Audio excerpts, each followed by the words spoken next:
Bom dia, boa tarde ou boa noite. Eu não sei aonde você está assistindo esse vídeo, ou a que hora você está assistindo esse vídeo, mas eu espero que seja uma bênção. Nós estamos aqui mais um dia para estudarmos esse livro tão poderoso chamado O Grande Conflito. Esse livro que vai ser distribuído aos milhões em todo o mundo, e esse projeto visa para que eu e você estudemos antes de entregarmos esse livro. Então, esse projeto contempla, né, esse estudo semanal que nós estamos lançando aqui nesse canal da Igreja Boa Vista do Guilherme, onde convidamos pastores do Brasil e do mundo, né? Já temos participação de pastores da Austrália, de Portugal e do Brasil também, no qual eles apresentam um estudo profundo sobre 2 capítulos do livro. E nós estamos aqui mais um dia para estudarmos os capítulos 21 e 22 do livro Grande Conflito. Então, como é de praxe, eu gostaria de apresentar a igreja da qual eu faço parte, da onde nasceu esse projeto, a Igreja Boa Vista do Guilherme. Acredito que todos estão vendo aí a nossa amada igreja, né? Fica no interior do Rio Grande do Sul. É uma igreja com bastante história, né? Os fundadores chegaram aqui há quase 130 anos, então é uma das igrejas pioneiras do adventismo no Brasil, que tem muita história para contar, e eu fico muito grato a cada sábado estar aqui congregando com meus amados irmãos. É aqui onde a gente adora o Senhor e louva o nome dele. E foi aqui que esse projeto surgiu, com a ideia de estudarmos o livro Grande Conflito. E por que não, né, expandir esse projeto, colocar no YouTube e disponibilizar para mais e mais pessoas conhecerem, né, esse livro, né? Então, nós sempre indicamos aqui que você leia o livro, né? Esse estudo não tem a premissa aí para que você substitui a leitura do livro com o estudo, e sim para incentivá-lo a lê-lo, né? E claro, é muito importante, talvez você ler antes de você assistir esse vídeo e depois também, porque com a explicação de um pastor, aproveitando a explicação de cada pastor que passa por aqui, explicando ponto a ponto, você pode ter uma compreensão ainda mais profunda do texto, né? Nós estamos vivendo tempos solenes, né? Cada vez mais se aproxima a volta de Jesus, e nós precisamos estudar com afinco esse livro que, para mim, mudou a minha vida, a forma que eu enxergo o mundo realmente, me levou para mais perto da Bíblia, me fez conhecer um pouco mais da história cristã, e creio que vai mudar muitas vidas ainda, até que o nosso Senhor Jesus volte, né? E hoje nós temos um convidado mais que especial, é o pastor Roger.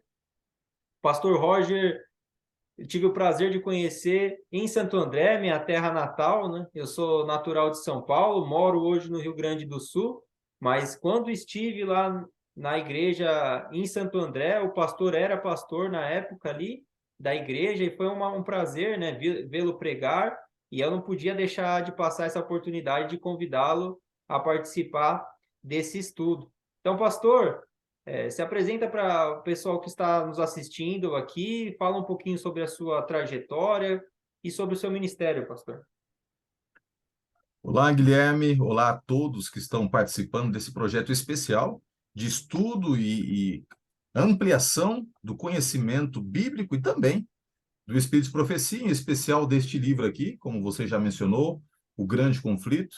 Quero parabenizar a todos que têm participado, apoiado, divulgado esse projeto, e fica aqui minha palavra de reconhecimento e de com certeza, apoio e suporte a essa iniciativa. Eu tenho certeza que Deus está à frente de tudo. Eu quero, de maneira especial, então, me apresentar àqueles que estão participando desta transmissão e dizer que eu tenho praticamente a minha vida toda entrelaçado com o Adventismo. Meu nome é Roger Menezes. Atualmente sou o secretário executivo da Associação Paulista Sudeste, que fica aqui na região de São Bernardo, mas atende todo o ABCD, MR, né, que é uma parte expressiva aqui da região conhecida como a Grande São Paulo, e também de toda a Baixada Santista. Então, a minha função atual é ser o secretário executivo da associação, mas tive a oportunidade de pastorear, inclusive, a Igreja Central de Santo André, onde pude conhecer o Guilherme e, com bom grado, pude aceitar o convite de participar desse projeto também. Meu pai é pastor da Igreja Adventista, jubilado. Eu tenho um irmão também que é pastor da Igreja Adventista. Meu avô, ele foi missionário da Igreja Adventista lá no Amazonas por muito tempo. Então, a minha história, como disse, está entrelaçada ao Adventismo e eu fico muito feliz em saber que grande parte da esperança que tenho, daquilo que sou hoje, está ligado a este movimento profético no tempo do fim e que este livro aqui pode apresentar de maneira mais clara e propícia. Por isso que eu tenho alegria em poder agora participar do projeto do grande conflito que nos dá a razão histórica de sermos o que somos e de pregar o que pregamos. Então, seja bem-vindo mais uma vez a esse estudo e vai ser um prazer compartilhar com vocês o resumo de um capítulo muito especial aqui, o capítulo 21, a mensagem. Amém, pastor. Muito obrigado por aceitar o convite. É um prazer muito grande tê-lo aqui conosco e tenho certeza que o senhor vai acrescentar muito ao nosso conhecimento, né? Então, a intenção desse canal é sempre abrir o espaço para o pastor apresentar o conteúdo desse livro, né? Os capítulos 21 e 22, no caso, hoje. E no final eu vou dar mais detalhes, né? Como você pode fazer parte para compartilhar a mensagem aqui na região, no Rio Grande do Sul. Então, ao encerrarmos esse estudo, no final, eu vou passar aí os dados bancários da igreja e você que está acompanhando esse estudo pode também doar o seu dinheiro ali para a igreja aqui de Boa Vista do Guilherme para que a mensagem alcance ainda outros corações, né? Nós estamos vivendo tempos solenes e Jesus está voltando e nós precisamos pregar essa verdade, né? E eu tenho certeza que esse livro vai ser usado poderosamente aí no tempo do fim. Então, pastor, o senhor pode fazer uma oração para nós começarmos? Sim, antes da oração, apenas destacar que recentemente eu tive a oportunidade de estar ali na Casa Publicadora Brasileira e é emocionante ver todo esse processo de produção do livro. Serão 25 milhões de unidades distribuídas só aqui na divisão sul-americana. Eu fico imaginando o impacto disso, quantas famílias, quantas casas serão abençoadas através do conhecimento de uma literatura que até então era totalmente desconhecida. E eu também não tenho dúvidas de que através deste livro muitas pessoas vão ter a oportunidade de se deparar com esta mensagem final que prepara a humanidade para a volta de Jesus. Então, creia nisso e parabéns a você que tem incentivado, apoiado.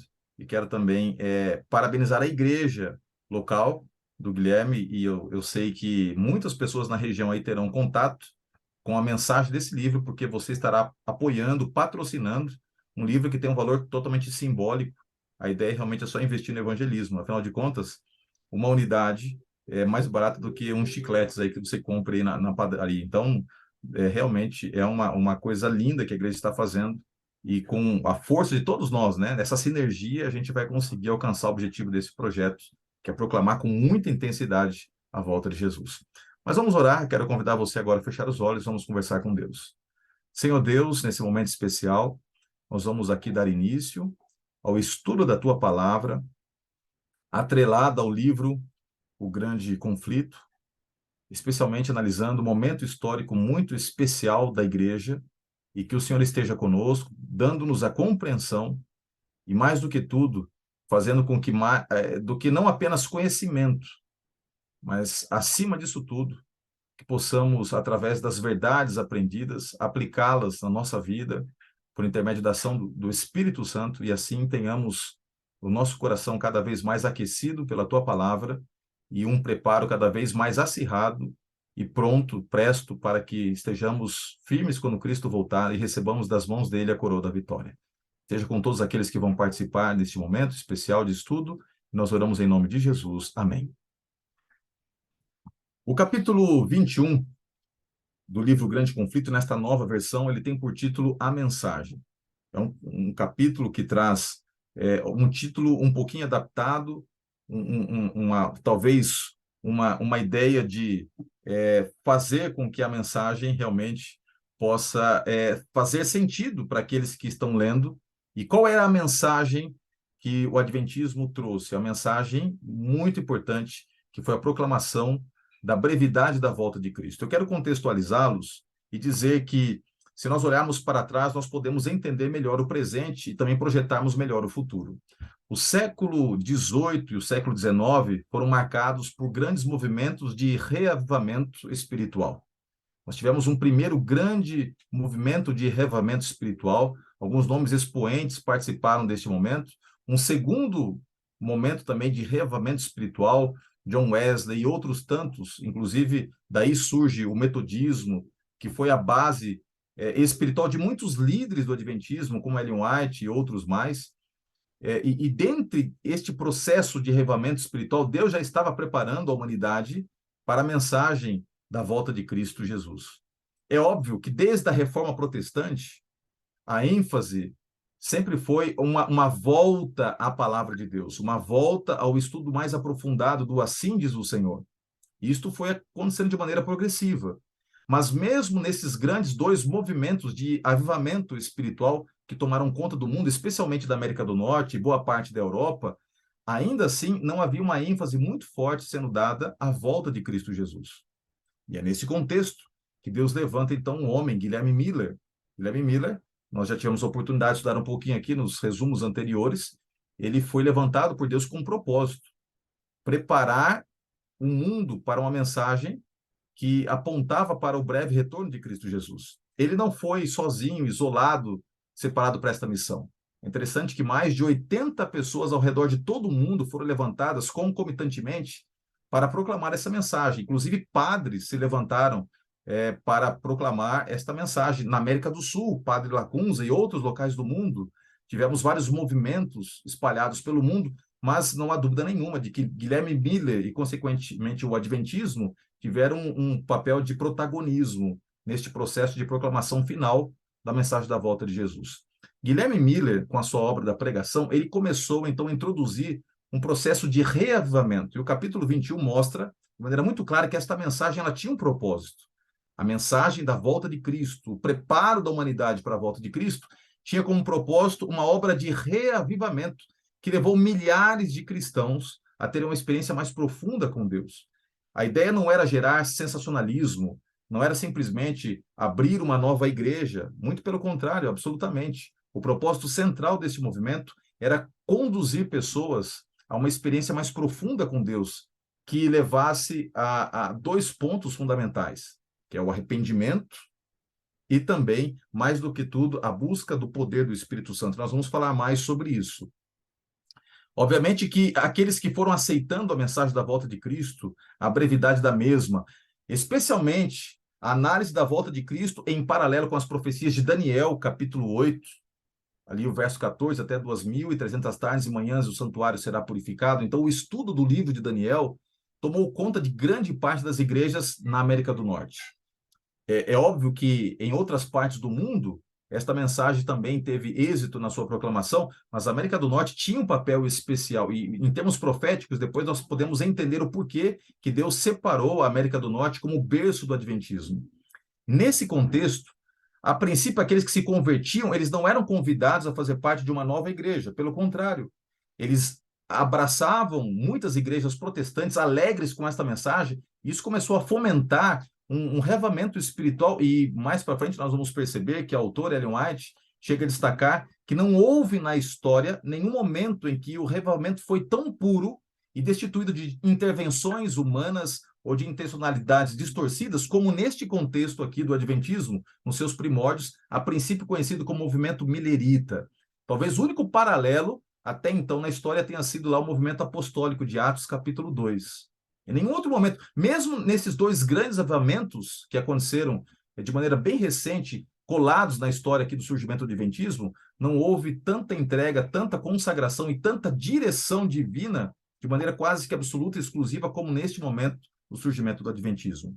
Esses que assim foram chegando, eles aos poucos foram sendo coagidos pelos líderes.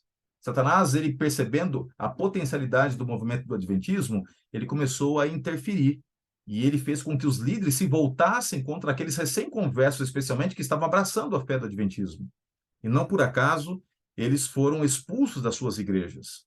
O livro Grande Conflito, aqui no capítulo 21, chega a mencionar que cerca de 50 mil deles saíram no verão de 1844 expulsos das suas igrejas. Mas eles não estavam, obviamente, expulsos dos planos de Deus e nem da intervenção divina. É óbvio que essa rejeição à luz, né, à verdade, à revelação bíblica, especialmente o estudo das profecias de Daniel, não passaria desapercebida aos olhos de Deus e não deixaria de ter consequências. Essa rejeição à luz da revelação gerou trevas espirituais que tomaram conta do protestantismo tradicional, não apenas na América, mas no mundo todo. Isso é muito triste, porque isso vai encontrar o paralelo com a profecia bíblica da grande formação de Babilônia. Babilônia nada mais é do que um movimento espiritual de contrafação levantado por Satanás para combater o movimento de Deus no tempo do fim, que é tipificado por Apocalipse capítulo 12, a mulher pura, vestida do sol, tendo a lua aos seus pés, uma coroa com 12 estrelas, essa mulher que representa o remanescente ao longo da história e que teria um papel fundamental no tempo do fim, ela encontraria uma contrafação. Um inimigo se levantaria. E esse inimigo, que é o dragão, ele se colocaria nesse momento histórico do fim, usando de subterfúgios, como, por exemplo, o poder de Babilônia. E antes de nós falarmos de Babilônia, nós temos que entender que Babilônia é uma coalizão espiritual do mal. Esta rejeição à profecia bíblica potencializou o fortalecimento de Babilônia no tempo do fim. E isto encontra paralelo, o próprio livro do Grande Conflito mostra que esta rejeição que leva à escuridão e ao monopólio das ações de Satanás, ela encontra paralelo, por exemplo, na história judaica. Os judeus, quando eles rejeitaram progressivamente, de maneira absoluta e definitiva, a vinda de Cristo no seu primeiro aqui momento de aparecimento, né, na sua primeira vinda, quando Jesus aqui esteve pela primeira vez, obviamente que isso não passou desapercebido no contexto judaico. E a relutância dos judeus em aceitarem a Cristo como Messias trouxe trevas para o judaísmo, e essas trevas, elas levaram ao obscurecimento do entendimento. E logo no começo do surgimento do cristianismo, você vê ali eventos como o apedrejamento de Estevão, a relutância do judaísmo em aceitar o cristianismo. Isso vai culminar no ano 70 com a destruição de Jerusalém e o cumprimento da profecia terrível, né, de Daniel capítulo 9. Então, dentro desse contexto todo, essa rejeição à luz, à mensagem, por outro lado, ela seria confrontada pela proclamação da verdade. E que verdade seria apresentada? Bom, eu quero convidar você que tem aí acesso à palavra de Deus, que leia comigo o livro de Apocalipse, capítulo 14. Nós encontramos em Apocalipse 14 a apresentação profética das 3 mensagens finais que Deus daria a todos os habitantes da terra. Essas 3 mensagens, elas seriam proclamadas pelo remanescente, o povo de Deus. E a partir do verso 6, nós temos aqui, então, a apresentação da primeira mensagem, que diz assim: Vi outro anjo voando pelo meio do céu, tendo um evangelho eterno para pregar aos que se assentam sobre a terra, e a cada nação e tribo e língua e povo, dizendo em grande voz: Temei a Deus e dai-lhe glória, pois é chegada a hora do seu juízo, e adorai aquele que fez o céu, a terra, o mar e as fontes das águas. Verso 8, nós temos agora a descrição da segunda mensagem. Seguiu-se outro anjo, o segundo, dizendo: Caiu, caiu a grande Babilônia, que tem dado a beber a todas as nações do vinho da fúria da sua prostituição. Verso 9, seguiu-se a estes outro anjo, o terceiro, dizendo em grande voz: Se alguém adora a besta e a sua imagem e recebe a sua marca na fronte ou sobre a mão, também este beberá do vinho da cólera de Deus, preparado sem mistura, do cálice da sua ira, e será atormentado com fogo e enxofre diante dos santos anjos e na presença do Cordeiro. A fumaça do seu tormento sobe pelos séculos dos séculos, e não tem descanso algum, nem de dia nem de noite, os adoradores da besta e da sua imagem, a quem quer que receba a marca do seu nome. Aqui está a perseverança dos santos, os que guardam os mandamentos de Deus e têm a fé em Jesus. Neste relato específico da profecia de Apocalipse capítulo 14, nós temos aqui a apresentação das 3 mensagens finais que Deus tem para a humanidade nesse tempo da história, em que nós estamos vivenciando e que já começaria de maneira muito clara a ser desvendado com o movimento do Adventismo surgindo. Ali nós temos basicamente o período que nós conhecemos em escatologia como o fim do fim da história, o fim do fim da história. Já em 1755, quando nós temos ali o grande terremoto de Lisboa, que é o cumprimento da abertura do 6º selo, que é apresentado ali em Apocalipse capítulo 6, nós temos ali um momento histórico que é tido como o desfecho da história. Nós temos, então, a abertura do 6º selo. Depois da abertura do 6º selo, nós temos o surgimento do Adventismo, e no contexto do surgimento do Adventismo, a proclamação da primeira mensagem angélica. Esta primeira mensagem foi uma mensagem que tinha por objetivo, de acordo com o grande conflito, separar o povo de Deus das influências que cercavam esse protestantismo que aos poucos se apostatava e num ritmo cada vez mais frenético. Ou seja, o convite para adorar a Deus de maneira plena, o verdadeiro Deus. E o que diz aqui Apocalipse capítulo 14, verso 6, novamente, e o verso 7. Vou focar aqui no verso 7.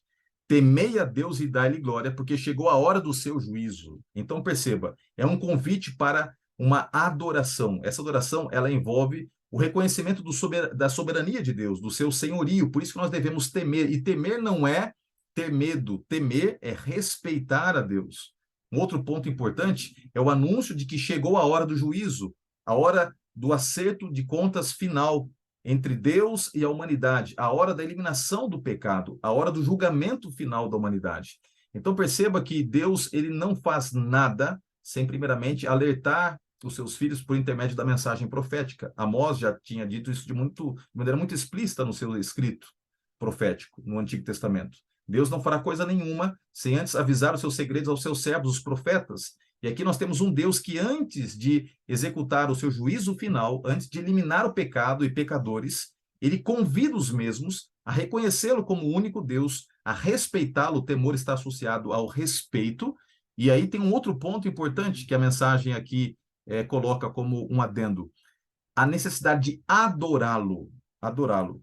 Adorá-lo por quê? Porque ele é exclusivamente o Criador de todas as coisas. Ele é o único na história a se colocar como Deus, e é realmente o verdadeiro Deus, porque ele é o Criador de todas as coisas. Ele também é o Redentor. Por ser o Criador e Redentor, ele se credencia como o único Deus verdadeiro. Então, este convite à adoração se contrapõe a justamente o que faz o poder da besta, o poder de Babilônia, que é chamar para si uma falsa adoração.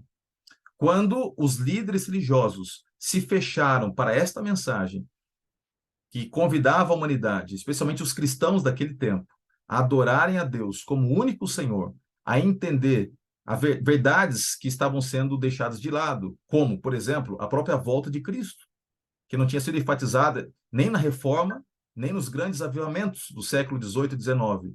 E aqui nós temos um outro ponto importante, que é justamente reconhecê-lo como o Criador de todas as coisas.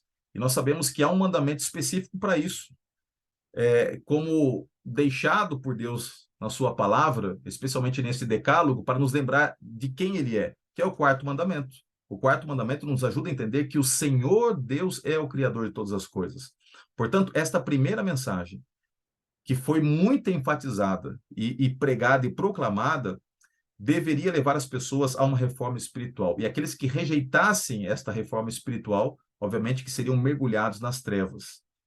Aqueles que aceitaram a mensagem profética experimentaram um revamento espiritual, que fez parte do contexto ali de grandes homens, como José Bates, Irã Edson, Ellen White e outros pioneiros da Igreja Adventista.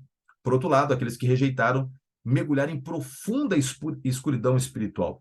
E talvez este momento na história ali do protestantismo na América foi marcado por um grande afastamento. Nós temos algumas citações, eu quero aqui tomar a liberdade de ler o que está escrito no livro Grande Conflito sobre este ponto. No capítulo 21, nós temos aqui alguns historiadores destacando esse momento de grande apatia espiritual que tomou conta do protestantismo.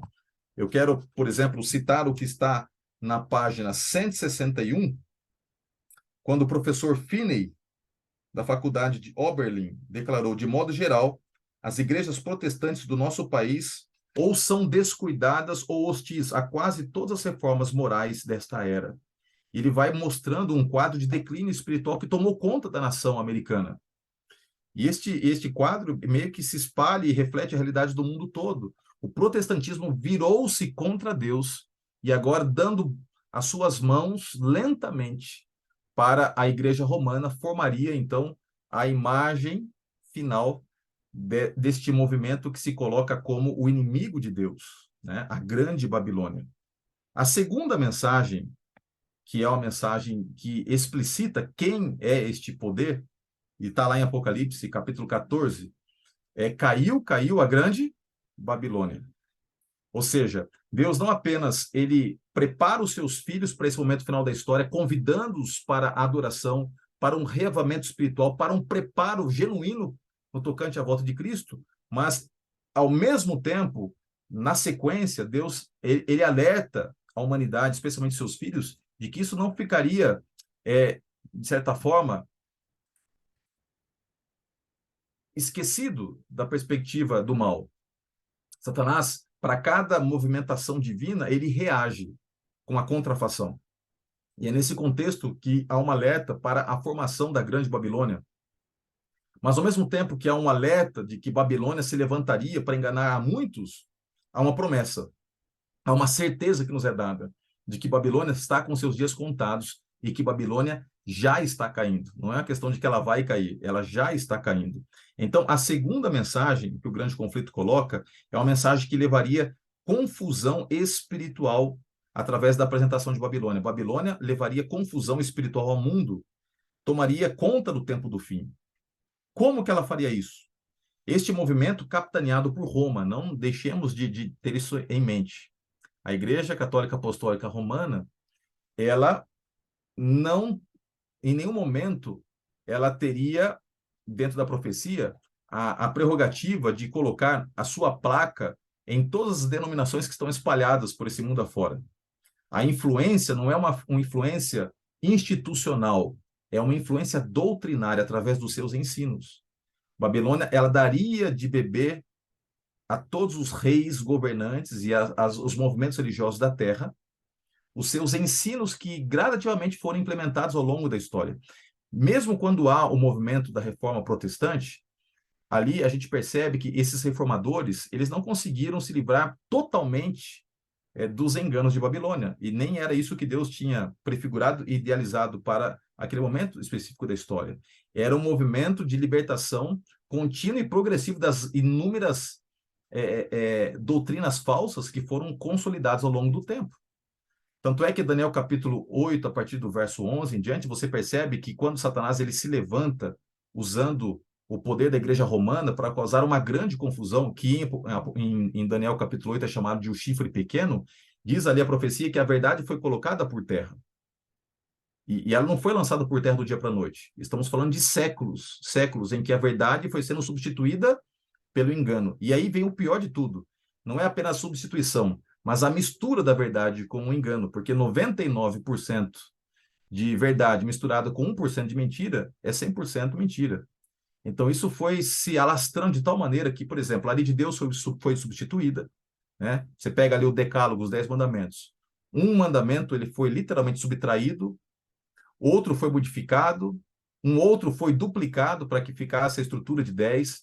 Você tem, aos poucos, a implantação da adoração de imagens. Você tem o dia de guarda sendo substituído, o sábado pelo domingo. A autoridade da igreja assumindo a autoridade de Cristo no processo de salvação.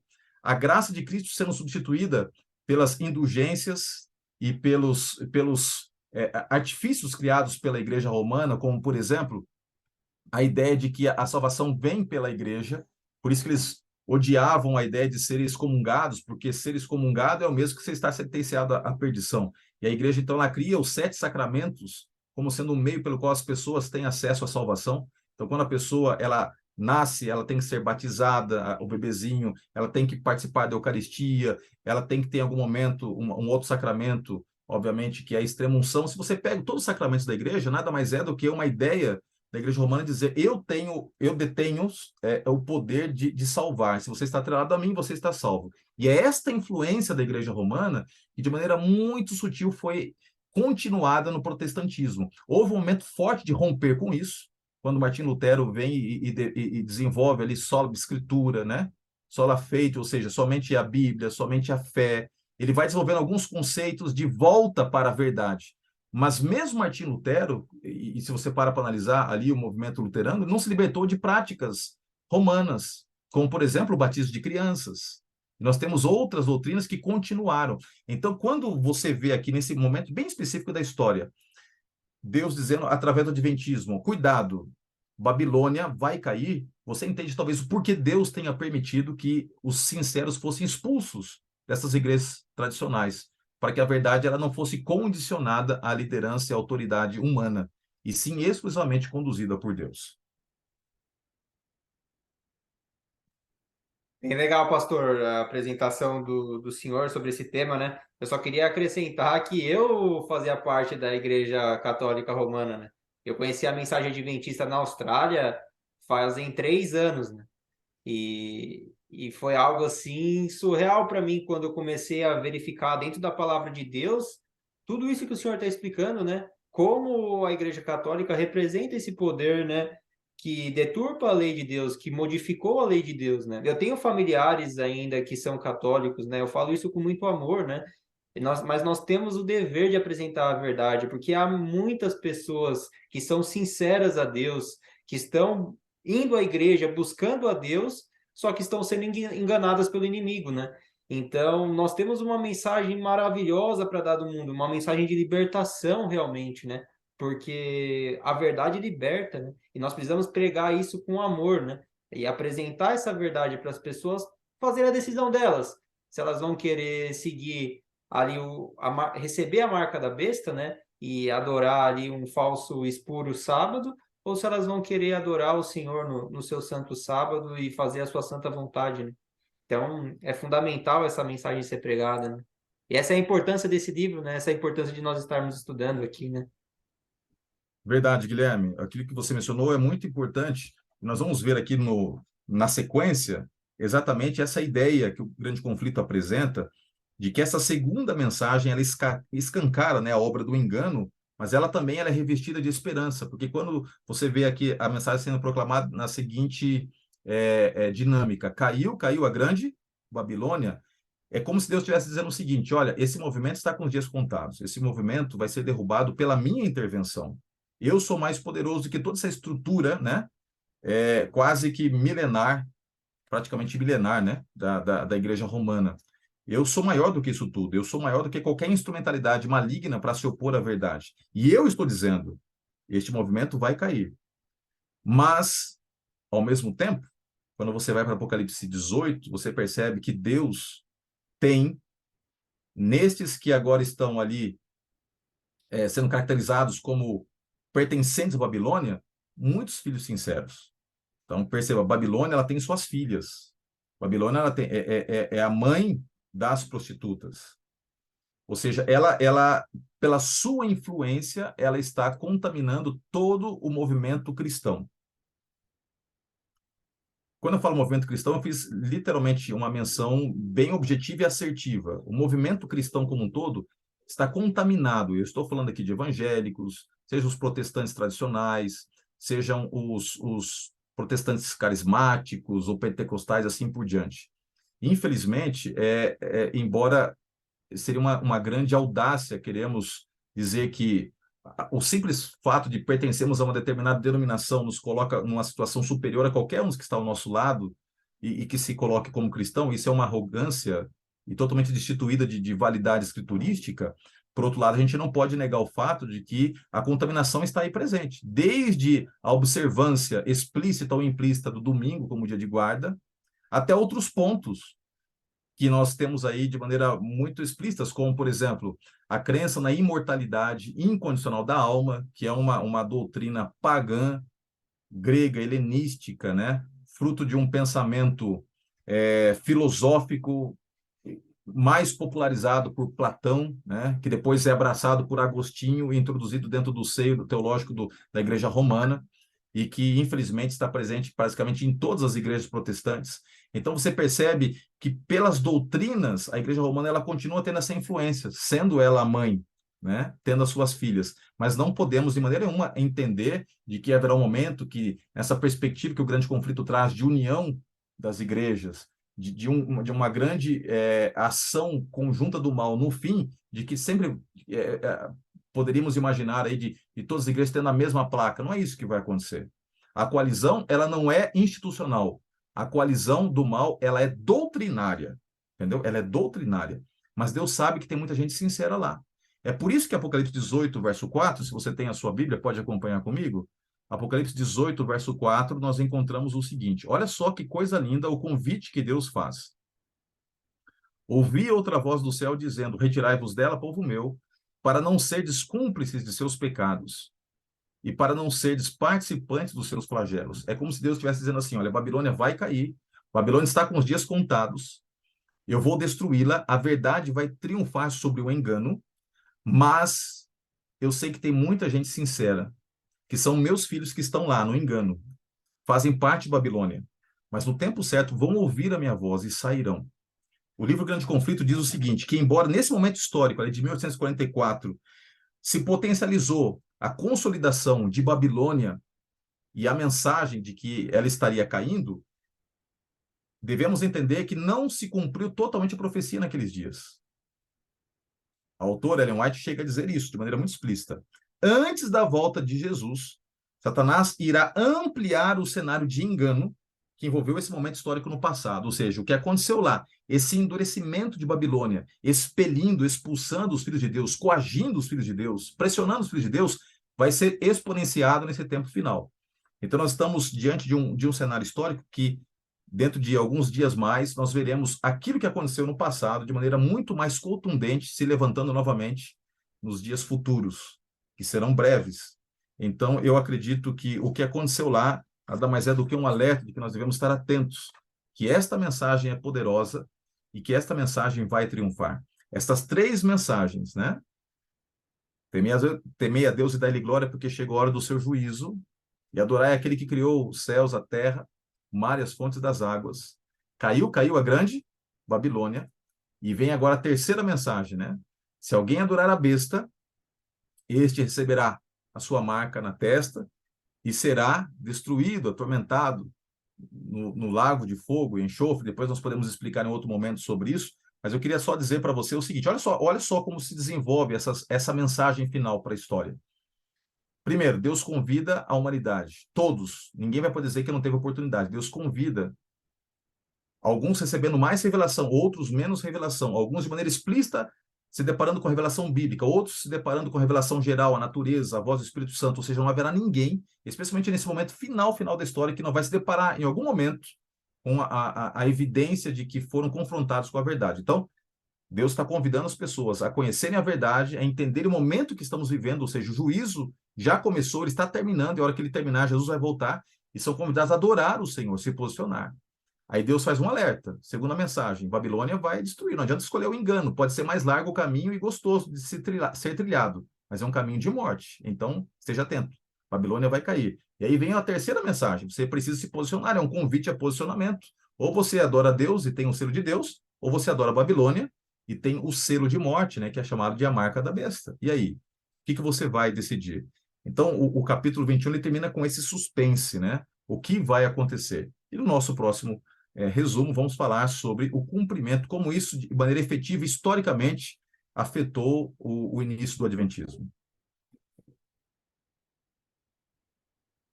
Muito bem, pastor. Muito bem explicado. É, eu sou apaixonado pelas três mensagens angélicas, sabe? Quando eu descobri a solenidade dessas mensagens, né? E eu, um pecador miserável, né? Eu vivi por anos, né? Fazendo o que eu bem queria, eu bem entendia, não conhecia a verdade, né? E quando eu me deparei, assim, com essa missão, né? Que todos nós temos, cada um de nós temos, né? De levar e proclamar essas três mensagens ao mundo, eu confesso que me emocionei muito, sabe? E como esse estudo também é direcionado a membros já da Igreja Adventista, eu deixo o apelo para a gente estudar mais as três mensagens angélicas, né? Estudar principalmente a terceira mensagem angélica. Eu fiz um estudo recente sobre a terceira mensagem angélica, na qual o espírito de profecia ele deixa bem claro qual é essa mensagem, sabe? Apresenta isso de forma clara, sendo Jesus Cristo o cabeça de nossa mensagem, toda a nossa mensagem tem que ser voltada para apresentar o Senhor Jesus, né? Nós precisamos levantar a bandeira do príncipe Emanuel, né, ensanguentada, e as pessoas se converterão pelo poder de Cristo, né? A mensagem da justificação pela fé, que é o coração dessa mensagem, né? Tão importante de ser pregada hoje em dia, né? Que apesar de nós nos esforçarmos para guardar os mandamentos de Deus, não é por isso que somos salvos, nós somos salvos única e exclusivamente pelos méritos de Cristo, né?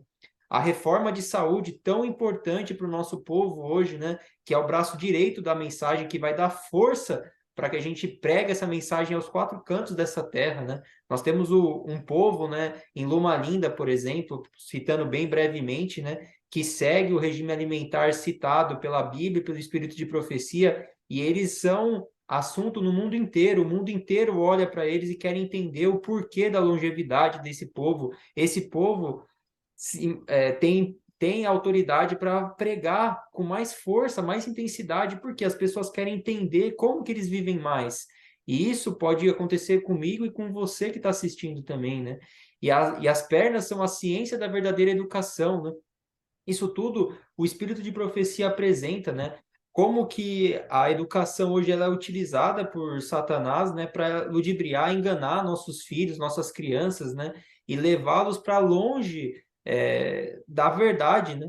A própria autora Ellen White, ela diz em um dos seus livros que as universidades se tornariam grandes portas para o inferno, né? Como nós precisamos preparar os nossos jovens para ir até uma universidade, né? Não é errado estudar, não é errado se comprometer a ter uma carreira, um futuro profissional, mas nós temos que estar firmados na rocha de Cristo, né? Temos que estar firmados na palavra para que então a gente possa ir e conviver num ambiente que se tornou muitas vezes impuro, né? Uma universidade onde é pregado, por exemplo, o evolucionismo, o ateísmo e tanto outros ismos, né?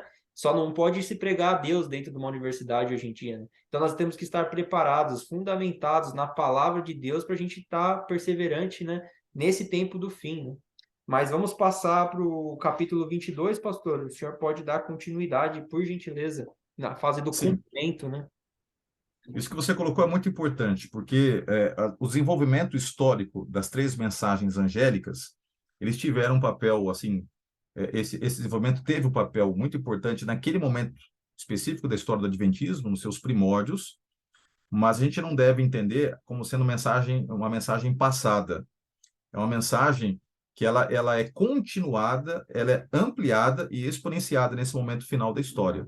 Então, eu acredito, como você mencionou, que essa, especialmente agora a terceira mensagem, nós estamos vivendo, talvez nesse momento final da história, uma situação em que esta mensagem, mais do que qualquer outra, ela tem um papel preponderante, porque nos coloca diante da necessidade de uma decisão. Ela aponta, como você mencionou, para a justificação pela fé em Cristo Jesus, mas essa justificação que leva a uma experiência de revivamento, ela não está desassociada da reforma, né? De uma reforma, de uma mudança. E aí você vê a mensagem de saúde tendo um papel preponderante, ou seja, todo verdadeiro reavivamento, ele nos conduz a uma mudança de vida, a reforma. E é por isso que Deus, através desta mensagem muito mais personificada, né? Uma mensagem exemplificada pelo estilo de vida que convida aqueles que estão sinceros a se posicionarem também e a sair do engano. As tuas palavras podem convencer, mas o seu exemplo é que vai arrastar pessoas. Então, eu acredito que a terceira mensagem angélica, mais do que pregada, ela tem que ser vivida, porque é através da nossa vida que as pessoas vão ter a oportunidade de aceitar também, se prepararem para a volta de Cristo Jesus e ter a fé que nós temos em nosso coração. Agora, o capítulo 22, que tem por título O Cumprimento, ele vai mostrar alguns momentos históricos importantes lá, daquela questão que envolveu o desapontamento e os desdobramentos do mesmo.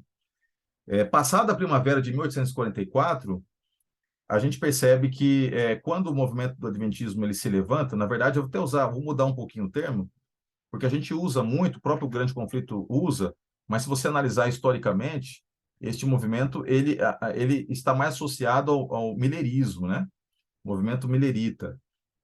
A gente sabe que, posteriormente, em 1863, é que a Igreja Adventista vai ser organizada, o nome Adventista, ou seja, atrelado ao retorno da volta de Jesus. O que significa Adventista? Aquele que espera o advento de Cristo, a parousia, né? A volta de Jesus. Essa expressão adventistas, ou adventismo, não estava presente lá nesse momento específico de 1944. Não havia nenhuma intencionalidade de se formar uma nova igreja. Havia apenas um cumprimento profético ali acontecendo, pessoas sinceras se preparando para a volta de Jesus, e elas oriundas de várias igrejas. Então, tinha gente que veio do catolicismo, tinha gente que veio da Igreja Batista, luterana, e tantas outras denominações daquele tempo. Por exemplo, Tiago White, ele era um pastor da Igreja Conexão Cristã, né? Ellen White e outros grandes pregadores do seu tempo estavam atrelados mais ao movimento de John Wesley, que vem de um dos avivamentos que eu mencionei, que deu como base ali as origens do metodismo. Por isso que Ellen White ela era metodista. Ela tem toda a eclesiologia de Ellen White, de alguns dos líderes, que foram muito assim relevantes e influenciaram o adventismo, vem do metodismo, tá? Depois, o próprio estudo temático da Bíblia, essa estrutura que nós temos, estudo bíblico e tudo mais, é uma situação que historicamente está ligada ao metodismo. Por que eu estou colocando isso? Para que você entenda que o movimento do adventismo nunca teve como prerrogativa ser simplesmente mais uma igreja entre outras. Não. É um movimento profético que tem por objetivo proclamar a volta de Jesus e teve o seu cumprimento direcionado por Deus. É por isso que a história do adventismo ela não está atrelada a alguém como hoje em dia se levanta aí e faz uma igreja e aí coloca a sua foto na placa da igreja, é a igreja do plano de tal, a igreja, sabe? O adventismo não. O adventismo ele tem uma identidade profética. Qual que é o RG do adventismo? Qual que é a certidão de nascimento? É Apocalipse capítulo 10. Você vai para o Apocalipse capítulo 10, capítulo 11, você começa a entender de onde vem o adventismo, né? Especialmente quando você estuda ali o contexto, né, de Apocalipse. Se você tem a Bíblia aí, vamos fazer o seguinte, eu sei que nós estamos estudando o grande conflito, mas a gente não pode ignorar algumas partes bíblicas que dão a base para que nós estudemos aquilo que estamos estudando, que é descrito por Ellen White neste livro, né? Então, por exemplo, no capítulo 10, quando você vê ali, especialmente o que acontece no verso 2.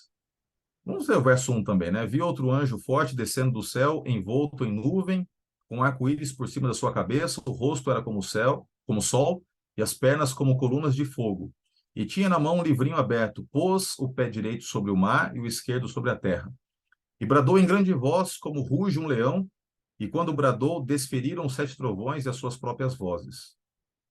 Então ele está com um livro, né? Agora, quando você vai lá para frente, olha só que interessante. Um pouquinho mais para baixo, o verso 9, diz assim: Fui, pois, ao anjo, dizendo-lhe que me desse o livrinho. Ele então me disse: Toma-o e devora-o, certamente ele será amargo no teu estômago, mas na sua boca doce como mel. Tomei o livro da mão do anjo e o devorei, e na minha boca era doce como mel. Quando, porém, eu comi, o meu estômago ficou amargo. Então me disseram: É necessário que ainda profetize a respeito de muitos povos, nações, línguas e reis. Aqui não há dúvida nenhuma de que esta aqui é toda uma estrutura profética do Apocalipse que aponta para a origem do Adventismo. Ou seja, uma mensagem final seria proclamada. Essa mensagem, a princípio, seria doce. Jesus está voltando. O mundo seria chacoalhado. Eu mencionei aqui mais de 80 pregadores do mundo todo proclamando a volta de Jesus, todos eles contemporâneos, mais ou menos nessa época, de 1840, pregando, né? Então, eles estavam ali proclamando, proclamando. Essa mensagem é uma mensagem muito doce, mas uma mensagem que viria a ser amarga. Mas o alerta divino aqui na profecia é o seguinte: mesmo que a mensagem que é doce se transforme em amarga, ela precisa ser proclamada ainda assim.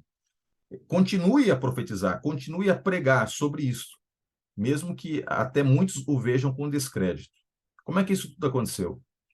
Quando Guilherme Miller começou a estudar a profecia de Daniel 8,14, ele não marcou uma data a princípio para a volta de Jesus, de maneira nenhuma.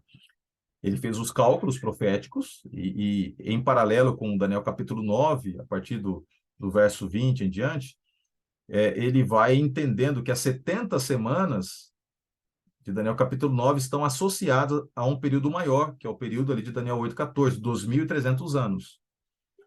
Então, ao entender que ambas as profecias estão associadas, ele percebe que o ponto de partida de um é o ponto de partida do outro. E, consequentemente, o término de uma profecia tipifica o término de um tempo muito maior, que é da profecia dos 2.300 anos, né? Ou das 2.300 tardes e manhãs. Quando você entende, eu não tenho tempo agora para associar e mostrar para você de maneira muito clara que Daniel 8 e Daniel 9 estão totalmente interligados, mas quando ele estuda isso com profundidade, ele chega à conclusão de que esta profecia das 70 semanas apontava para a primeira vinda de Cristo. ou seja, começando no ano 457 a.C., com a ordem para a reconstrução ali dos muros de Jerusalém, e essa profecia ela termina no ano 34, né? 34. Embora, obviamente, que a gente saiba aqui, por exemplo, que haveria uma última semana dentro das 70 semanas que seria decisiva. No ano 27, Jesus ele é ungido quando recebe o Espírito Santo. Depois nós temos no ano 31, o momento da sua morte, e o término dessa semana final, o ano 34, que é onde a gente sabe que aconteceu ali o apedrejamento de Estevão, e agora o evangelho ele não está apenas circunscrito a uma intencionalidade inicial de ser proclamado aos judeus, mas sim se cumpre o que Jesus havia dito em Mateus 24, que o evangelho seria pregado, testemunha a todas as nações, e Mateus 28 também vai enfatizar isso. A grande verdade é o seguinte, que fazendo-se o cálculo e entendendo que o início está em 457, você vai agora colocando Daniel 8 em paralelo com Daniel 9, você vai chegar por volta do ano 1843, 1844. Então, Guilherme Miller, a princípio, ele proclamava que o final de todas as coisas aconteceria entre 1843 e 1844. Ele até estava mais propenso a entender que fosse 1843. Só que essa mensagem ela foi tomando um vulto muito grande. A América foi sendo incendiada espiritualmente por isso.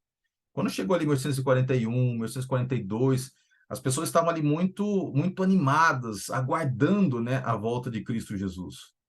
E é interessante que, por outro lado, outros começaram a duvidar fortemente de que realmente Jesus viesse, de que aquilo tudo, de repente, poderia ser apenas um devaneio, algum tipo de loucura.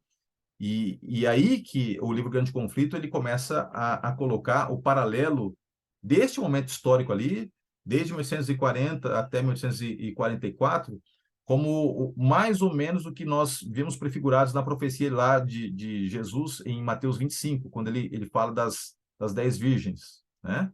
Que sabiam que aconteceria o casamento, sabiam que o noivo viria, mas diante da demora elas dormem, até que se ouve o grito, aí vem o noivo. E quando se ouve o grito, aí vem o noivo, todas acordam assustadas. Só que algumas estão preparadas e outras estão despreparadas. As preparadas, que têm óleo de sobra, que representa esse preparo espiritual, essa experiência com Deus, o Espírito Santo, elas conseguem entrar na festa, enquanto que as outras se perdem. Então, o livro Grande Conflito ele faz esse paralelo, dizendo que a chegada do noivo, obviamente que é a volta de Jesus.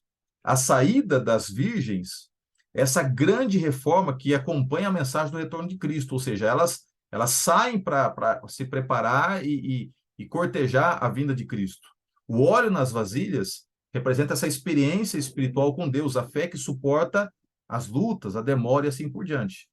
Então, perceba que essa experiência de Mateus, capítulo 25, nos mostra que a volta de Cristo não aconteceria numa perspectiva em que tudo seria mil maravilhas. E tampouco assim seria a história do Adventismo. Pelo contrário, haveria de tudo. Desde o tempo de espera, um período de demora, um sono espiritual que tomaria conta de todos, alguns estando preparados para serem despertos e entrarem na festa, ou seja, receberem a salvação em Cristo Jesus de maneira plena, através da sua parousia, da sua volta, outros se perdendo. E aí que há um ponto histórico que é apresentado aqui no Grande Conflito, no capítulo 22, que é justamente, por um lado, o fanatismo. Alguns que estavam ali, bem fanáticos, né? Porque aí está o grande problema. Quando a gente fala de volta de Jesus e a certeza que nós temos que estar atentos, porque sempre Satanás vai levar a coisa para os extremos. Então, alguns vão pensar assim: ah, Jesus vai voltar, está tempo falando sobre isso, eu vou continuar vendo como. E quase que um grupo daqueles que, de maneira pseudo, estão ali esperando a volta de Cristo, sendo introduzidos na indiferença espiritual, sabe? Sendo assim, muito procrastinadores com relação ao preparo. Por outro lado, no outro extremo, nós temos os fanáticos, né? Aquele tipo de gente que, que sabe, não tem uma fé racional, não tem, ao mesmo tempo, um preparo equilibrado para a volta de Cristo. Então, ainda hoje nós temos pessoas que, de maneira muito antecipada e muito muitas vezes de maneira fanática, acabam vendendo tudo que tem sabe, indo embora sabe, dizendo assim, a cristão não pode isso, não pode aquilo. O cristianismo se transforma, e o próprio adventismo se transforma num peso. E eu sei, eu vivi isso como pastor, de ter que orientar alguns irmãos, e alguns deles só aprenderam com erro. Eu lembro de um local em que eu pastoreei, em que um deles se levantou dizendo: Jesus está voltando. Ele ficou ali fanático, ele começou a querer fazer cultos todos os dias, de manhã, de tarde, de noite. Ele conseguiu um grupo de adeptos ali de umas 40 pessoas. Ele conseguiu conscientizar todo mundo a vender tudo que tinha, fugir para o meio do mato. Ele começou lá, então, meio que tomar uma postura de liderança impositiva sobre eles, quase que repetindo o que aconteceu lá nos Estados Unidos e Jones. Ele começou a determinar quem casava, quem não casava, como casava, sabe? E virou aquela loucura. Então, o fanatismo com relação à volta de Cristo não é uma novidade do que acontece hoje, porque lá naquele tempo já estava acontecendo. E o grande conflito relata isso, que esta mensagem levou alguns para o fanatismo. E como é que Deus fez com que essas pessoas caíssem na real, muitas delas, e abandonassem o fanatismo? Através de uma correção de rota, que foi o movimento do sétimo mês. Embora o livro Grande Conflito, nesse capítulo, ele não dê a nomenclatura aqui de maneira explícita, mas quem conhece um pouquinho de história, e se você está aí desejoso de se aprofundar, estude sobre o movimento do sétimo mês. O que acontece? Um homem chamado Snow, a gente conhece o nome dele como S.S. Snow, ele começou a estudar o paralelismo do santuário com a primeira vinda de Cristo e a segunda vinda de Cristo. E o que ele identificou? Que ritual do santuário, com muita precisão, através das 70 semanas, especificou o momento preciso da vinda de Cristo, do seu nascimento, do seu batismo, da sua morte, da sua ressurreição, do surgimento, da proclamação para o mundo todo do movimento cristão, assim como as 70 semanas apontavam de maneira exata para a primeira vinda de Cristo. A profecia das 2.300 tardes e manhãs tinha também a amplitude de apontar para o momento exato do seu retorno. Então, ele fez ali um paralelo. 70 semanas especifica de maneira muito clara a obra da redenção sendo consolidada de maneira exata na cruz, em que é possível entender o tempo da primeira manifestação de Cristo. De igual forma, o santuário aponta de maneira explícita para, de maneira bem específica, o segundo advento de Cristo. Então, nesse paralelismo, o que ele fez? Ele começou a estudar o seguinte: como que acontecia, dentro da estrutura judaica, o dia da expiação, né? Então, ele entendeu que o dia da expiação sempre acontecia dentro do calendário judaico, no 10º dia do sétimo mês, por isso que é o movimento do sétimo mês, tá? 10º dia do sétimo mês. E o que ele entendeu? Se nós olharmos na profecia, nós entendemos que há uma data exata, e ele chegou à conclusão de que não seria 1843 e sim 1844, porque não há o ano zero. Então não pode ser uma linha temporal como uma linha matemática. Tem -1, Jesus nasce, já começa então ali. Então aí ele elimina o ano de 1843. Se ele elimina o ano de 1843, dentro dessa estrutura de estudo de Daniel 8, Daniel 9, ele diz o seguinte: então quando que Jesus vai voltar? 1844. Então ele elimina 1843, ele chega à conclusão de que seria 1844. Aí, grande pergunta, mas em que momento de 1644? Aí, o que ele fez? Ele fez uma analogia e o paralelo. Quando é que, em 1844, seria, dentro do calendário bíblico original, celebrado o dia da expiação? Quando que é o 10º dia do sétimo mês? Em 1844. E, ao fazer as contas, ele chegou ao dia 22 de outubro de 1844. É óbvio que, quando ele começou a pregar isso, no começo houve uma certa relutância. O próprio Miller não aceitou de imediato, nem Ellen White, mas Deus foi conduzindo de tal forma que, aos poucos, as pessoas foram se convencendo de que havia luz nisso.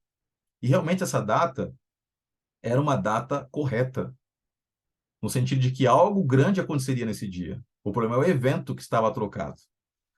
O que eles não tiveram uma compreensão inicial é de que nesse dia realmente algo aconteceria no céu, mas não seria a saída de Cristo do seu trono em direção à terra, retornando com poder e grande glória.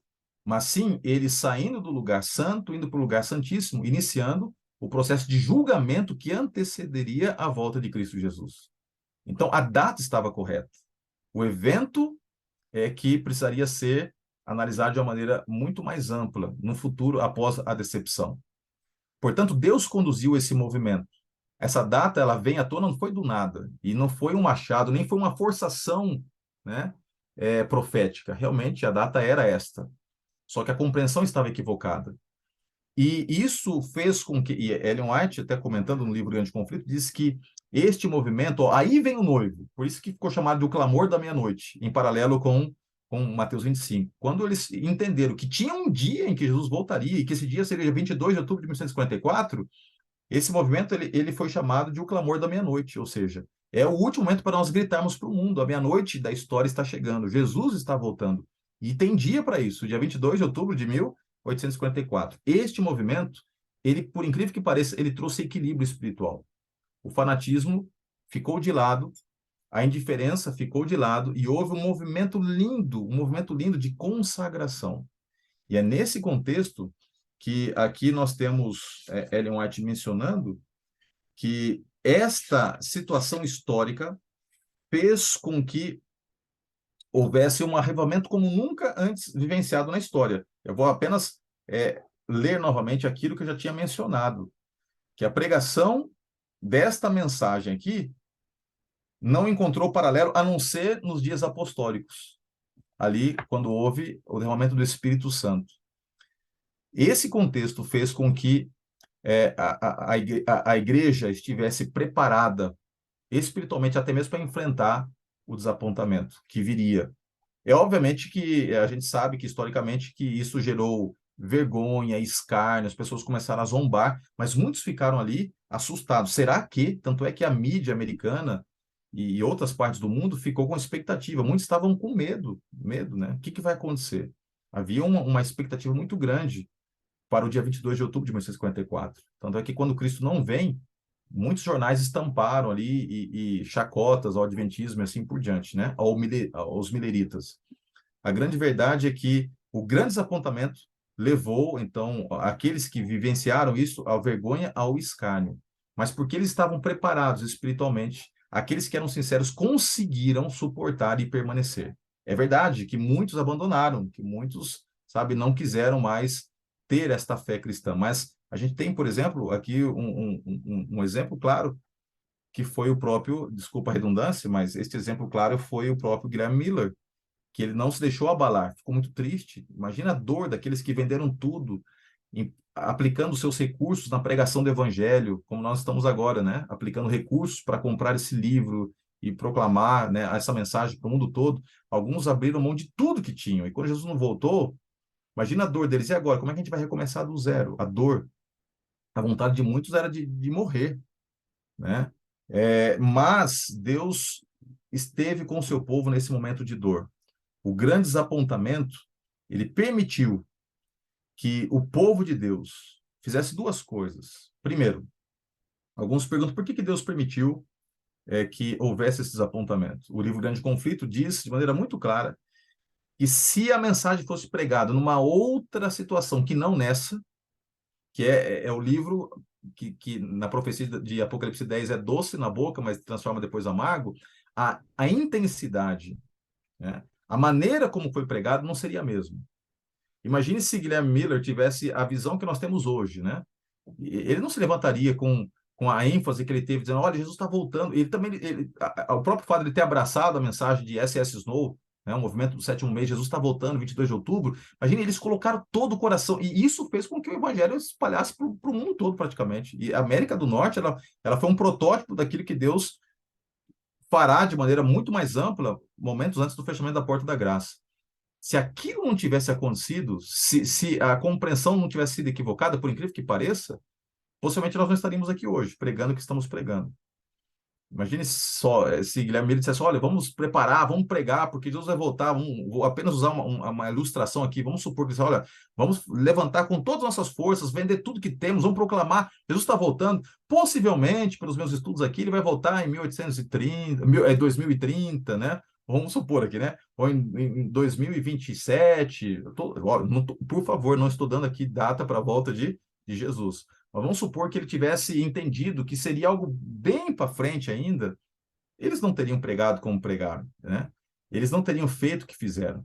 Então, eu não quero dizer que Deus, ele chancela o engano, mas Deus muitas vezes permite situações históricas que a gente não consegue ter a compreensão plena. Deus permitiu que houvesse uma compreensão apenas parcial da mensagem, para que a mensagem tivesse uma proclamação muito intensa e desse origem a esta grande movimentação no mundo todo de proclamação das 3 mensagens finais. Agora, Guilherme Miller não abandonou, mesmo em meio à dor e sofrimento, e o Espírito de Deus permaneceria com os fiéis, aqueles que seriam ali desapontados. E eu quero aqui ler com vocês um texto que está no livro de Hebreus, capítulo 10. E o Grande Conflito coloca isso lá na página 173, verso 35 em diante. Diz assim: Por isso, não abram mão da confiança que vocês têm. Ela será ricamente recompensada. Vocês precisam perseverar, de modo que, quando tiver feito a vontade de Deus, recebam o que ele prometeu. Pois em breve, muito em breve, aquele que há de vir, virá, e não demorará. Mas o meu justo viverá pela fé, e se retroceder, não me agradarei dele. Nós, porém, não somos os que retrocedem e são destruídos, mas dos que creem e são salvos. De alguma forma, o próprio contexto do desapontamento, ele fez com que o povo de Deus fosse ainda mais dependente do Senhor e vivesse pela fé.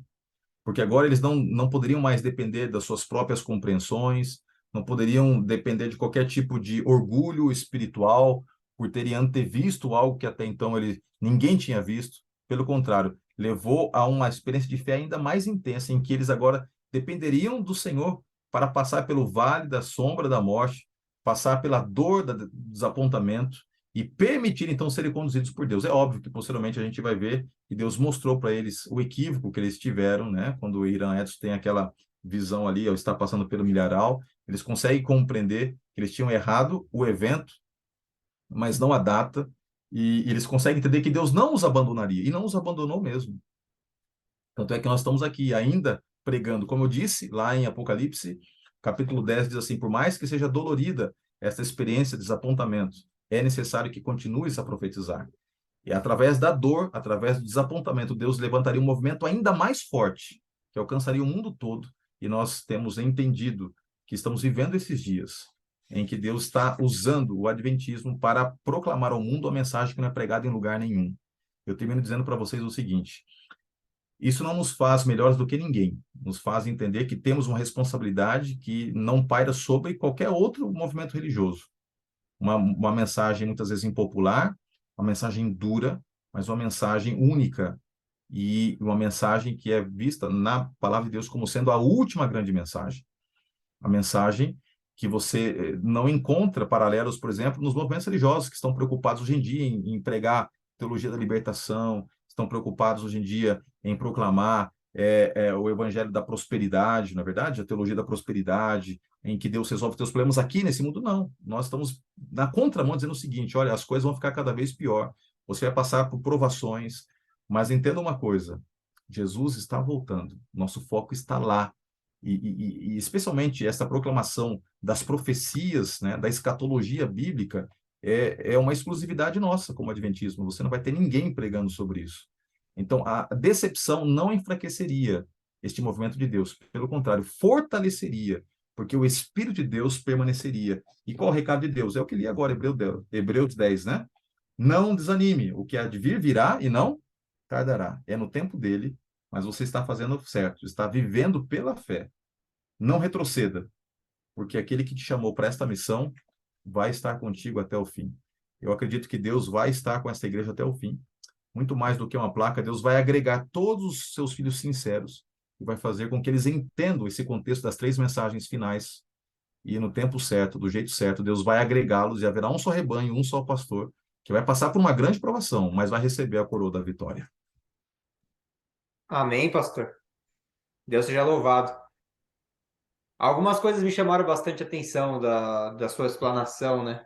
Primeiro, essa ênfase, né, que muitas vezes nós somos acusados, né, sendo bem direto assim, né?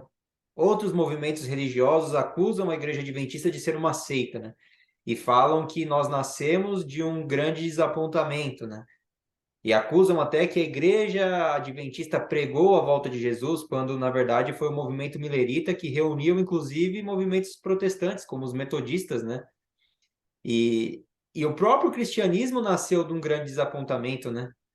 Uhum. Quando os judeus eles esperavam a vinda de Jesus em poder e grande glória para libertar eles da opressão romana, e na verdade Jesus veio para morrer pelos nossos pecados, né?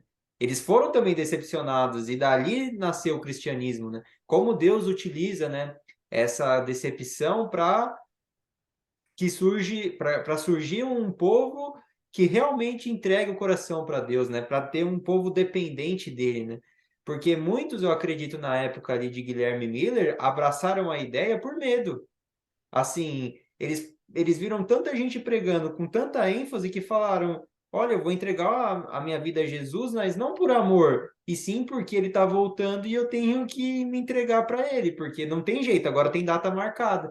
E aí eu vejo que Deus permitiu que isso acontecesse para quê? Para que os verdadeiros fiéis adoradores eles se revelassem no momento da provação. Isso vai acontecer conosco também, né? Nós estamos vivendo em tempos aí tempestuosos, né, com crises, com terremotos, com guerras, mas ainda temos liberdade religiosa, né? Então por isso que o cristianismo é tão popular no mundo. Mas vai chegar um tempo que a crise vai abater sobre nós e aí então os verdadeiros fiéis de Cristo, sejam eles adventistas ou sejam eles católicos, presbiterianos, metodistas, eles vão se rebelar e vão se levantar para defender a lei de Deus, né? Então, essa mensagem é muito linda, é muito maravilhosa, sabe? E uma outra coisa que me deixou assim, né, bem intrigado assim que o senhor apresentou é que nesse tempo do fim nós corremos um risco de cairmos num legalismo, então de não compreendermos bem a mensagem de Deus e cairmos numa mensagem que ela é legalista, que ela considera que eu tenho a verdade e tira a dependência de Deus, né? E também corremos o risco de cair numa mornidão espiritual, onde, meu Deus vai demorar ainda para vir, né? Jesus vai demorar para voltar, eu tenho tempo ainda, né? Não precisamos ter esse alarde todo. E quando, na verdade, se estudarmos as profecias e as três mensagens angélicas, nós vamos ter exatamente o tom da mensagem que nós precisamos dar ao mundo, né? Isso que é o fascinante. Por isso que a palavra de Deus diz, né? Que quando o povo não estuda a profecia, ele se corrompe, né? Por isso é tão necessária a profecia, estudarmos as três mensagens angélicas, o Apocalipse, o livro de Daniel, o livro Grande Conflito, porque a gente vai compreender, vai ter uma compreensão melhor desses eventos finais que precedem a volta de Jesus, e a gente vai ter o tom certo da mensagem, que é uma mensagem de urgência, mas que precisa ser dada com amor, né?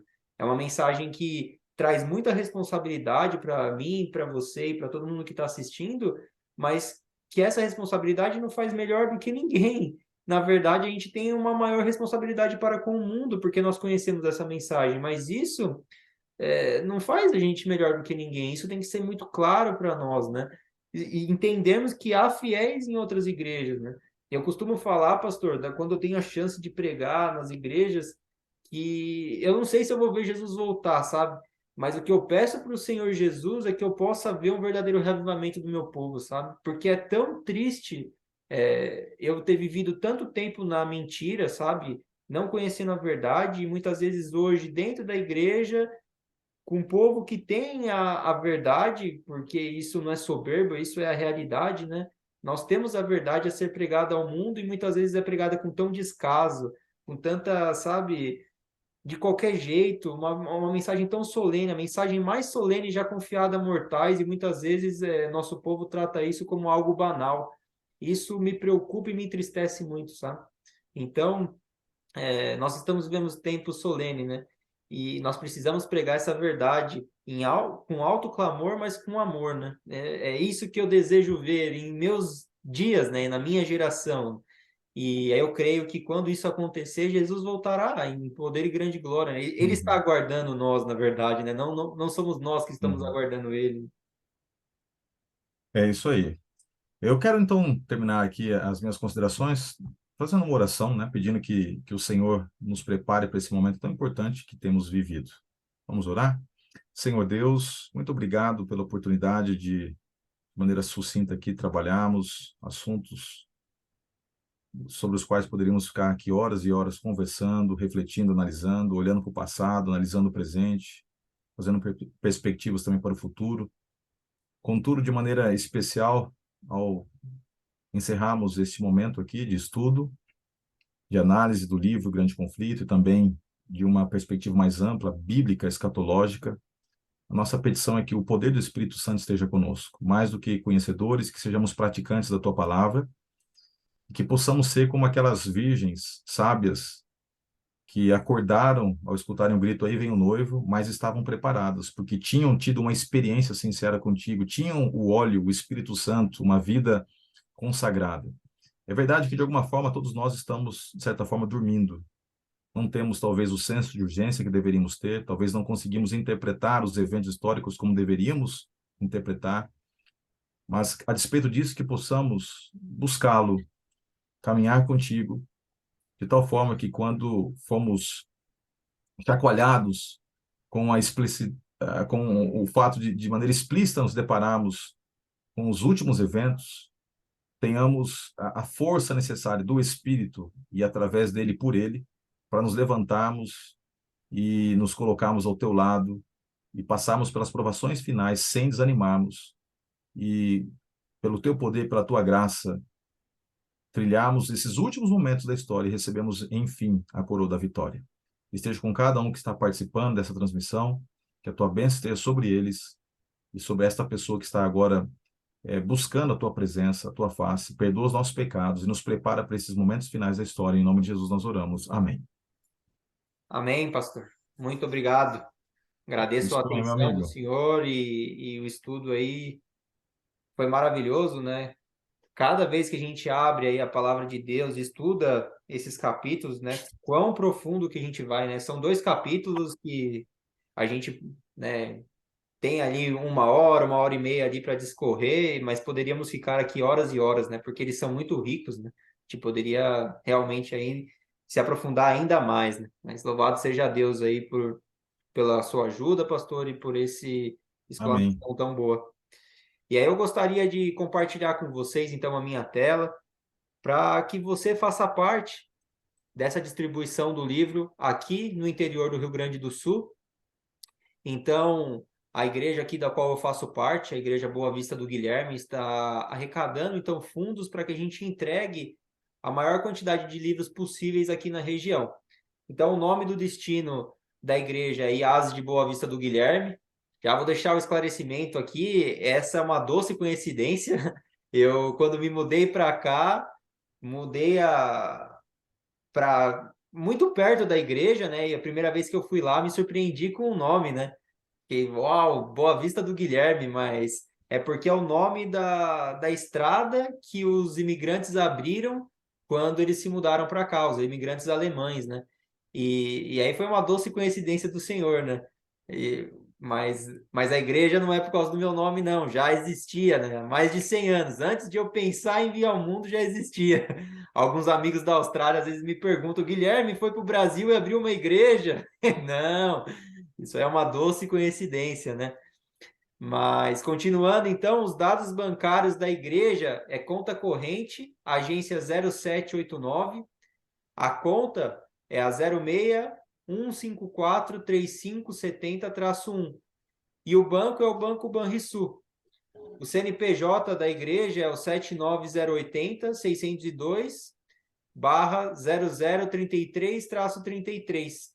A gente pede para que vocês enviem um comprovante para o e-mail iasdeboavistadoguilherme@gmail.com, para que a gente possa destinar essas doações, então, para a compra do livro, né? Como a igreja aqui tem a membresia, né, que faz as suas ofertas, seus dízimos ali na conta da igreja, a gente pede para que você identifique que esse valor é para a compra dos livros, né? E então esse projeto de estudo do livro, de arrecadação, é para que a gente distribua aqui na maior quantidade de casas possíveis, né? Nós estamos numa região aqui que tem 1.600 habitantes, então o projeto já ganhou tanto corpo que nós vamos expandir para outras regiões, então vamos entregar os livros na região de Não Me Toque, que é uma cidade que tem 20.000 habitantes aqui próximo, na região de Vitor Grefe e na região de Tapera. São 4 regiões onde nós temos alguns grupos de estudo bíblico e também algumas igrejas aqui na região, e aí a gente vai fazer esse esforço conjunto para entregar esses livros para a honra e glória de Deus, né? Então, nós contamos com a sua ajuda. Quem puder, participe. Se você não puder participar conosco aqui na nossa igreja, crie um movimento aí na sua igreja também. Comece a juntar e se preparar, né, para arrecadar fundos para distribuir esse livro, né, onde quer que você esteja, porque a serva do Senhor diz em seus livros que esse livro brilhará nas estantes no tempo do fim, né? E nós não podemos medir os resultados da obra só pela entrega. Pode ser que daqui 10, 15 ou 5 anos pessoas sejam convertidas por esse livro. Talvez alguém que nem recebeu esse livro vai ser convertida, mas uma pessoa, um familiar vai ter acesso graças a essa entrega e vai ler esse livro em algum momento no futuro, né? Então eu conto com a participação de vocês. Agradeço o pastor novamente. Pastor, se você quiser fazer suas considerações finais, fique à vontade, pastor. Então tá, um abraço a todos que participaram da transmissão e, mais uma vez, sem querer ser redundante, mas já sendo, parabenizar a iniciativa e deixar o desafio para você, não apenas assistir a live aqui, a transmissão, mas ler também, beber diretamente da fonte e se preparar espiritualmente a cada dia, porque, como nós lemos agora há pouco, em Hebreus 10, né? O que há de vir virá e não tardará. E que quando Cristo voltar, que ele te encontre nesse momento preparado para receber das mãos dele a coroa da vitória. Deus abençoe a todos. Um abraço. Um abraço. Tchau, tchau.